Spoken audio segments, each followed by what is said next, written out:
दोस्तों नमस्कार। आप देख रहे हैं B Kumar banking channel. Banking जानकारी की श्रृंखला में आज हम लोग बात करने वाले हैं सेफ डिपॉजिट लॉकर और सेफ कस्टडी आर्टिकल के बारे में। ज़्यादा कानूनी पहलू इसमें नहीं होगा।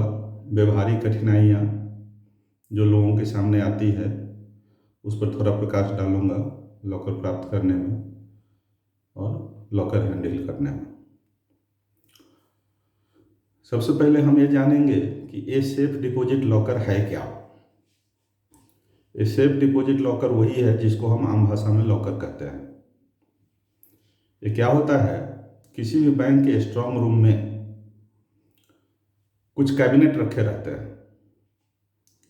कोई 75 का कैबिनेट होता है, कोई 50 का कैबिनेट होता है, कोई 200 का कैबिनेट होता है और उस कैबिनेट में छोटी छोटी खोली बनाई रहती है और उसमें लॉकिंग अरेंजमेंट रहता है। ये 3 तरह का होता है आमतौर पर। एक होता है स्मॉल, दूसरा होता है मीडियम और तीसरा होता है बिग। स्मॉल मतलब कम सामान घुसेगा, मीडियम मतलब ज़्यादा घुसेगा और बिग मतलब और भी ज़्यादा सामान उसमें घुसेगा। अब सबसे पहले हम ये देखते हैं कि हमको एक लॉकर चाहिए, तो हम क्या करते हैं, एक ब्रांच की शाखा में जाते हैं। हाँ दोस्तों, यहाँ एक बात रखने की ज़रूरत है कि ये कलकत्ता, मद्रास, बॉम्बे, दिल्ली, हैदराबाद, बेंगलोर ये इंडिया नहीं है। इंडिया बहुत बड़ा है और बैंक की शाखाएं गांव-गांव खुली होती है। वहाँ के कठिनाइयों के मद्देनज़र भी मैं बात करूँगा। सबसे पहले हम जाते हैं बैंक में कि मैनेजर साहब मुझे एक लॉकर चाहिए। तुरंत का तुरंत जवाब मिलता है कि लॉकर नहीं है। अब आपको क्या पता लॉकर है कि नहीं है।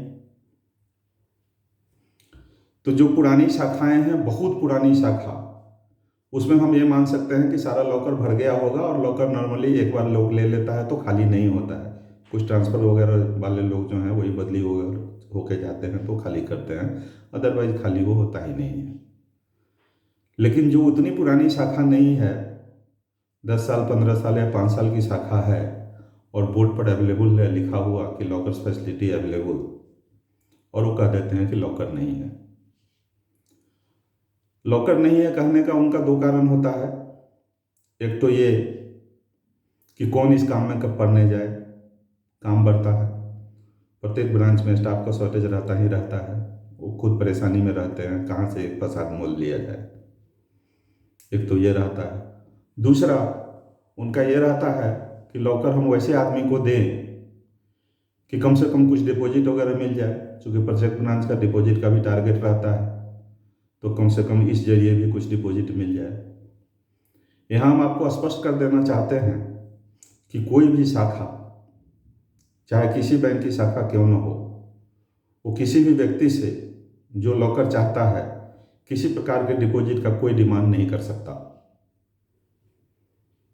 Let it be very clear. ये आपकी मर्जी है कि चलो भाई यहाँ हम लॉकर लिए हैं तो हमको कुछ डिपॉजिट भी देना चाहिए, बैंक की भी सहायता करनी चाहिए, वो अलग बात है। अब है कि हमको ये सूचना मिल गई कि यहाँ लॉकर नहीं है। किसी भी शाखा में आप जाएंगे तो वहाँ बहुत सारे बोर्ड लटके हुए रहते हैं। उसमें उसके रीजनल ऑफिस का नंबर होता है, रीजनल मैनेजर का नंबर होता है, उसके सर्किल ऑफिस, जोनल ऑफिस का नंबर रहता है। आप उनको फ़ोन कीजिए कि आपकी इस शाखा में आया हुआ हूँ, मुझे एक लॉकर चाहिए, कह रहे हैं कि नहीं है। वो वहाँ उसका रिकॉर्ड देखेंगे और बता देते हैं कि हाँ सचमुच नहीं है, तो आप संतुष्ट हो जाइए। जब वो बोलते हैं है तो फिर आप समझ जाइए कि है। चूँकि regional office, circle office, zonal office, head office या कोई भी बैंक ये नहीं चाहता है कि उसका लॉकर खाली रहे। वो चाहता है कि हमारा सारा का सारा लॉकर जो है भर जाए, ताकि हमको रेंट मिलेगा। खाली रख के क्या होगा। और स्थिति यहाँ तक आती है कि लॉकर लोगों को नहीं देने के कारण बैंक ये फील करता है कि यहाँ लॉकर की ज़रूरत नहीं है और लॉकर के कैबिनेट को उठा करके दूसरे ब्रांच में दे दिया जाता है। तो अब आप जान गए कि लॉकर है। अब उनको आप बोलिए कि लॉकर मुझे चाहिए, हम क्या आपके रीजनल ऑफिस से पता चला है कि मुझे लॉकर चाहिए, है आपके पास उपलब्ध तो लॉकर दीजिए। अब वो लॉकर आपको देंगे। अब है कि लॉकर में चार्ज क्या लगता है। प्रत्येक शाखा का लॉकर का चार्ज जो है अलग अलग भी हो सकता है। एक ही बैंक की विभिन्न शाखाएं एक ही शहर में अवस्थित है, एक शाखा का कुछ होगा, दूसरे शाखा का कुछ होगा। इसमें कोई आश्चर्य की बात नहीं है, डिमांड के हिसाब से है। वो चार्जेज आपसे लेंगे 3 साल का रेंट, और लॉकर को तोड़ने में जो खर्च होता है वो सारा मिला के एक एफडी करेंगे, और वो एफडी आपके लॉकर एग्रीमेंट के साथ वो रखेंगे, और जब तक आपका लॉकर रहेगा वो एफडी आपको नहीं मिलेगा। तो ये हो गया खर्च के बारे में, कितना खर्च आपको लगेगा। अब वो जो है मैनेजर साहब बोलेंगे स्टाम्प पेपर ले आइए, फिर स्टाम्प पेपर आप लाएंगे, फिर एग्रीमेंट वगैरह करके आपको लॉकर अलॉट हो जाएगा। अब स्ट्रॉन्ग रूम में आप चले लॉकर को ऑपरेट करने के लिए। हाँ, उससे पहले आपका सिग्नेचर वगैरह ले लिया जाएगा। ब्रांच में एक अटेंडेंस रजिस्टर भी होता है जहाँ स्पेसिमेन लगाना पड़ता है आपके सिग्नेचर का, वहाँ जो खाना पूरी है वो पूरी कर ली जाएगी। अब आपको एक लॉकर अलॉट हो गया, अब लॉकर ऑपरेट करेंगे। अब इसमें ताला चाबी की क्या व्यवस्था है वो हम जानेंगे। बैंक के पास एक मास्टर की होता है। आप ऐसे भी जान सकते हैं कि बैंक के पास जितना भी चाबी होता है उसका डुप्लीकेट होता है, ताकि विषम परिस्थिति में उस चाबी का इस्तेमाल किया जा सके, और वो किसी अन्य शाखा में या किसी दूसरे बैंक में रखा होता है। तो एक हो गया चाबी बैंक का मास्टर की, दूसरा हो गया आपका चाबी जो एक ही होता है। एकदम निश्चिंत हो जाइए कि ये चाबी एक ही होता है जो आपके पास होता है। खोलने के लिए बैंक अपना मास्टर की लगाएगा, आप अपना की लगाएंगे, आपका लॉकर खुल गया। अब वो चले जाएंगे। आपको लॉकर में जो भी काम करना है आप अपना कर लीजिए और आप उसको बंद कर दीजिए। अब वो फिर से आपसे नहीं खुलेगा। फिर से खोलने के लिए फिर उसको मास्टर की आपको चाहिए। अभी तो लॉकर में एक ताला लगाने की भी व्यवस्था कर दी गई है आपके निश्चिंती के लिए, आप अपना एक ताला भी लगा सकते हैं। अच्छा, अब ये लॉकर बनाने वाली जो कंपनियां हैं गवर्नमेंट से, आरबीआई से अप्रूव्ड होती है। ऐसा नहीं है कि वो कहेंगे इसकी एक ही चाबी हम कस्टमर के लिए बनाए हैं और दूसरा चाबी चुपचाप बना के रख लें। ऐसा वो नहीं कर सकते। अगर कर लेंगे तो उनको जेल भी जाना पड़ेगा, उनकी कंपनी का तो जो होगा सो होगा। इसलिए एकदम निश्चिंत रहे। तो ये हो गया लॉकर के बारे में। अब है कि लॉकर के अंदर आपको कितना देर रहना चाहिए। कम से कम समय में आप अपने कार्य का जो है निष्पादन कर लेना चाहिए। कम से कम समय में कार्य का निष्पादन कर लेना चाहिए, क्योंकि ऊपर में जो लॉकर के इंचार्ज ऑफिसर बैठे होते हैं वो इस बात पर नज़र रखते हैं कि आप कितनी देर से वहाँ क्या कर रहे हैं। ज़्यादा समय लगाइएगा तो उनको शंका उत्पन्न होगी। तो आप अपना लॉकर बंद करके निकल जाइए, आपका उस दिन का काम खत्म हो गया। अब है कि कितनी बार आप खोल सकते हैं। आप अपना लॉकर कितनी बार भी खोल सकते हैं। बहुत सारे बैंकों ने क्या कर दिया है कि भाई 1 बरस के अंदर इतनी बार तक आप खोलेंगे तो हम आपसे चार्ज नहीं लेंगे, इससे ज़्यादा खोलेंगे तो पर ऑपरेशन जो है, खोलने को क्या बोलते हैं, ऑपरेशन, पर ऑपरेशन आपसे हम इतना रुपया लेंगे, 20 रुपया, 10 रुपया, 15 रुपया जो भी है लेंगे। और ब्रांच मैनेजर को उसको भी वेव करने का पावर होता है। अगर ब्रांच मैनेजर देखता है हमारा अच्छा कस्टमर है, ज़्यादा बार ही खोल दिया तो क्या हुआ, और वो जो है अपना जो है आपको चार्ज वेव कर देगा। अब है कि लॉकर के बारे में आप समझ गए कैसे ऑपरेशन होगा, कैसे मिलेगा। अब है कि लॉकर में विभिन्न तरह की घटनाएं घटती है। कई लोगों के मन में रहता है कि बैंक के पास कोई चाबी होता है क्या, क्योंकि हम जो चीज़ सब इसमें रखे थे उसमें तो है ही नहीं, तो गायब हो गया। कई बार ऐसा सुनने को मिलता है और लोगों को ये गलतफहमी होती है। तो इसको आज हम आपको दूर कर देते हैं। लॉकर में जो समस्या आती है उसके जिम्मेदार दोनों होते हैं। कुछ तो बैंक भी होते हैं और कुछ कस्टमर भी होते हैं, लॉकर होल्डर भी होते हैं। तो अब होता क्या है कि लॉकर को खोलने के लिए मास्टर की लेकर के जो आदमी जाएगा वो कम से कम बैंक के एक अधिकारी वर्ग का आदमी होना चाहिए, ऑफिसर होना चाहिए। उससे नीचे का आदमी लॉकर ऑपरेट करने नहीं जा सकता, क्लर्क भी नहीं जा सकता। अब होता क्या है, किसी भी ब्रांच में स्टाफ का शॉर्टेज रहता है। जो आदमी काउंटर में बैठ के चेक पास करता रहता है, अकेला ऑफिसर है, वो भीड़ से घिरा हुआ रहता है, लॉकर खोलना भी उसी की जिम्मेदारी रहती है। अब वो क्या करेगा? तो प्रत्येक ब्रांच में एक साफ सफाई वाला लड़का रहता है या लड़की रहती है। वो सूट बूट सब ऐसा पहने रहता है, आपको पता नहीं चलेगा कि ये सफाई कर्मचारी है, क्योंकि आइडेंटिटी कार्ड तो लगाता ही नहीं है और ड्रेस भी नहीं पहनता है, तो आपको पता नहीं चलेगा। वही जाता है लॉकर खोल, फलामा थोड़ा जाके लॉकर ऑपरेट कर दो, कर देता है। अब आपने अपना लॉकर खोला, रखने के टाइम में वहाँ पर लॉकर में मिरर वगैरह भी रहता है कि महिलाएं अपना जेवर वगैरह को पहन के मिरर में देख सके कैसा है क्या है करके। तो कोई एक चेन छूट गया, कान की एक बाली रह गई, तो वो गायब हो जाता है। ये हुई एक बात। ये बैंक की तरफ से जो समस्या है, व्यवहारिक समस्या है और ये स्थापित समस्या है, कोई बैंक इसको डिनाई नहीं कर सकता, ये है। अब है कि आपके तरफ से भी चूक होती है। आप बिना बंद किए हुए चले गए, चाबी निकाले चले गए, आपने सोचा कि हमने तो बंद कर दिया था, तो ये भी समस्या आ सकती है। मतलब कहीं ना कहीं से अगर चूक नहीं होगी, चाहे बैंक की तरफ से या आपके तरफ से, तो घटना नहीं घटेगी। अब चोरी डकैती की बात हुई जहाँ तक, तो वो तो अपवाद है। बैंक में 3-4 दिन की छुट्टी हो गई, सुरंग बना के उसमें काट के घुस गया। हालांकि बहुत ही कठिन बात है किसी बैंक के स्ट्रांग रूम में घुस जाना काट करके, फिर भी घुस जाते हैं।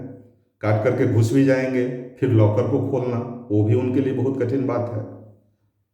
वो काटते रह जाएंगे वो कटर लेकर के और पकड़े जाते हैं। तो ये बात हुई। हाँ, इस बीच में एक बात बताना मैं भूल गया था, लॉकर आप सिंगल नेम में ले सकते हैं या ज्वाइंट नेम में भी ले सकते हैं। कंडीशन आप कुछ भी डाल सकते हैं, आइदर और सर्वाइवर, दोनों में से कोई, या जो जिंदा रहेगा वो, दोनों मिलके नंबर 1 और सर्वाइवर। जिस तरह डिपॉजिट में नॉमिनेशन की व्यवस्था की गई है, उसी तरह लॉकर में भी नॉमिनेशन की व्यवस्था की गई है। आप नॉमिनेशन डाल सकते हैं कि हमारे नहीं रहने के बाद ये क्लेम किसको मिलना है, नॉमिनी कौन होगा, नॉमिनी का नाम आप डाल सकते हैं।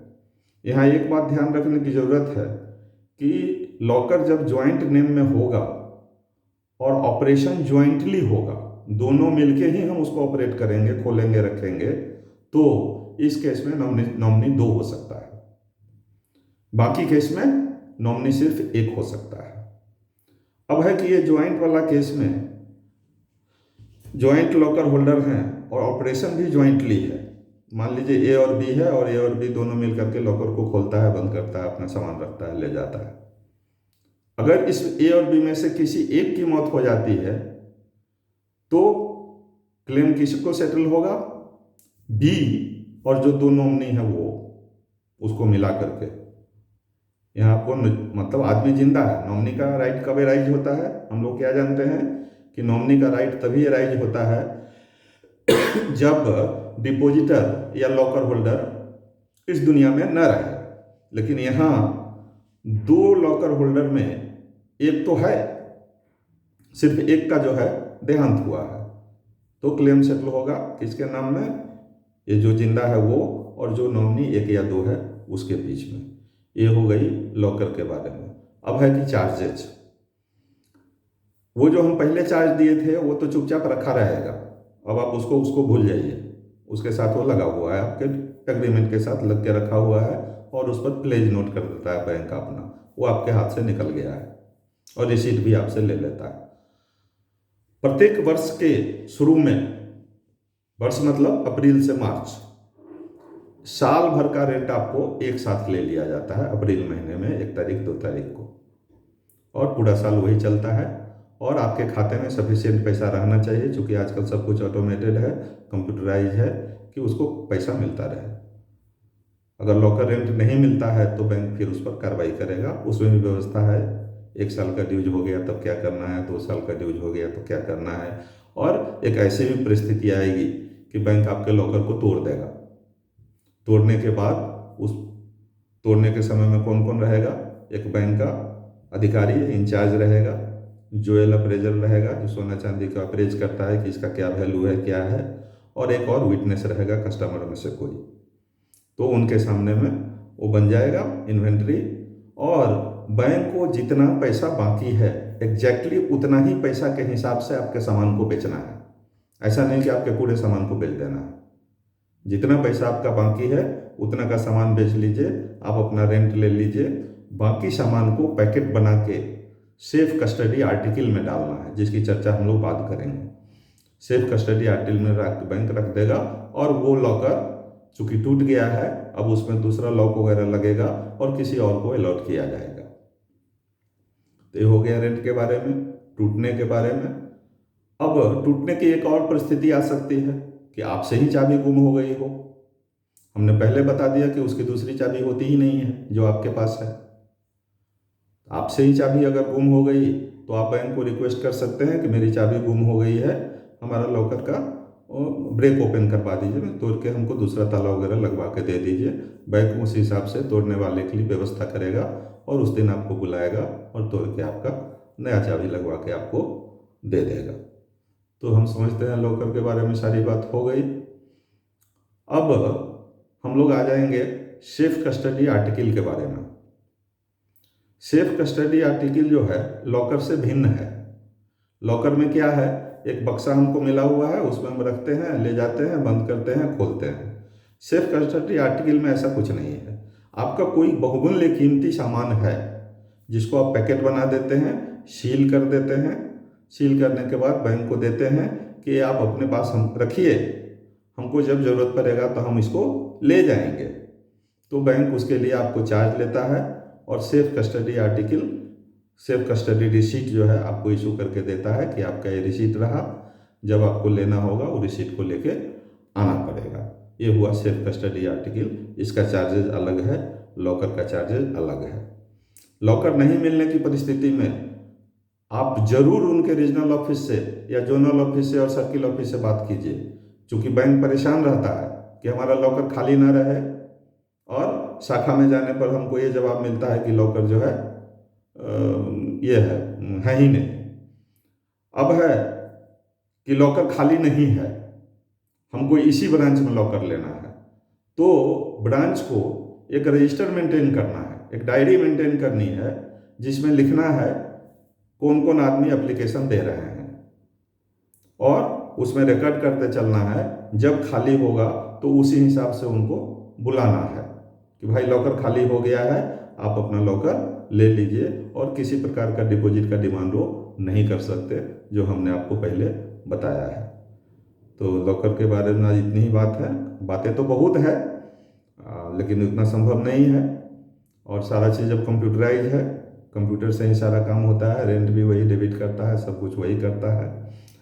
कुछ इंश्योरेंस वगैरह सब व्यवस्था हो गई है, वो सब कुछ हो रही है। सिर्फ व्यवहारिक बात जानिए कि कैसे आपको लॉकर मिल जाए, और लॉकर के बारे में जो भ्रम है वो आपके मन से दूर हो जाए। एकदम क्लियर हो लीजिए कि आपके पास जो चाबी है उसकी चाबी किसी और के पास नहीं है, बैंक के पास मास्टर की है बस, और कुछ नहीं। तो इतना ही था आज लॉकर के बारे में। मेरी आपसे ये उम्मीद रहेगी कि आप चैनल को सब्सक्राइब कर दीजिए, लाइक कर दीजिए, शेयर कर दीजिए। नमस्कार, धन्यवाद और वॉचिंग माय वीडियो।